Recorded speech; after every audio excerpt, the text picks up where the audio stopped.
ಕರ್ನಾಟಕ ಸರ್ಕಾರದಿಂದ social welfare ಡಿಪಾರ್ಟ್ಮೆಂಟಿಂದ PSI ಮತ್ತು paramilitary ಏನು ಹುದ್ದೆಗಳಿದೆ ಅದಕ್ಕೆ ಸೇರಲು ಯಾವುದೇ ರೀತಿ ಎಕ್ಸಾಮ್ ಇಲ್ಲದೆ ಅವರ ಡಿಗ್ರಿ ಮಾರ್ಕ್ಸ್ ಮೇಲೆ ಮೆರಿಟ್ ಲಿಸ್ಟ್ ಮೇಲೆ ಅವರಿಗೆ ಫ್ರೀ ಕೋಚಿಂಗನ್ನು ಅಂದರೆ ಟ್ರೈನಿಂಗನ್ನು ಎಕ್ಸಾಮ್ಗೆ ಹೇಗೆ ಅದು ಸಿದ್ಧಪಡಿಸ್ಬೇಕು, ಕ್ರ್ಯಾಕ್ ಮಾಡಬೇಕು ಅಂತ ಒಂದು 10 ತಿಂಗಳ ಒಂದು ಫ್ರೀ ಕೋಚಿಂಗ್ ಕೊಡೋಕ್ಕೆ, ಟ್ರೈನಿಂಗ್ ಕೊಡೋಕ್ಕೆ ಅನೌನ್ಸ್ಮೆಂಟ್ ಕರೆದಿದ್ದರು.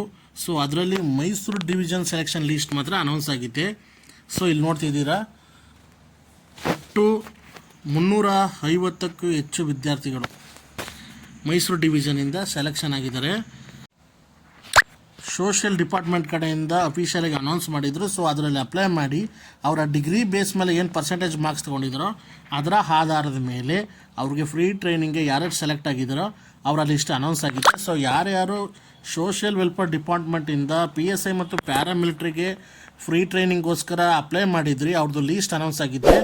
ಸೊ ಹೋಗಿ Mysuru division, especially Mysuru division list announce ಆಗಿದೆ. ಸೊ ಯಾರ್ಯಾರು ಅಪ್ಲೈ ಮಾಡಿದ್ರಿ, ಸೊ ಅವರು ಹೋಗಿ ನಿಮ್ಮ ಲೀಸ್ಟ್ನ ಚೆಕ್ ಮಾಡ್ಕೊಳ್ಳಿ. ಆದಷ್ಟು ನಿಮ್ಮ ಎಲ್ಲ ಫ್ರೆಂಡ್ಸ್ಗಳಿಗೆ ಇದನ್ನು ಶೇರ್ ಮಾಡಿ. ಸೊ ಇದ್ರ ಬಗ್ಗೆ ಆಲ್ರೆಡಿ ಒಂದು ವಿಡಿಯೋ ಕೂಡ ಮಾಡಿದೆ ಅನೌನ್ಸ್ ಆದಾಗ. ಸೊ ಅದ್ರದ್ದು ವಿಡಿಯೋ ಡಿಸ್ಕ್ರಿಪ್ಷನಲ್ಲಿ ಕೊಟ್ಟಿರ್ತೀನಿ, ಹೋಗಿ ನೋಡಿ ನಿಮ್ಗೆ ಅರ್ಥ ಆಗಲಿಲ್ಲ ಅಂದರೆ.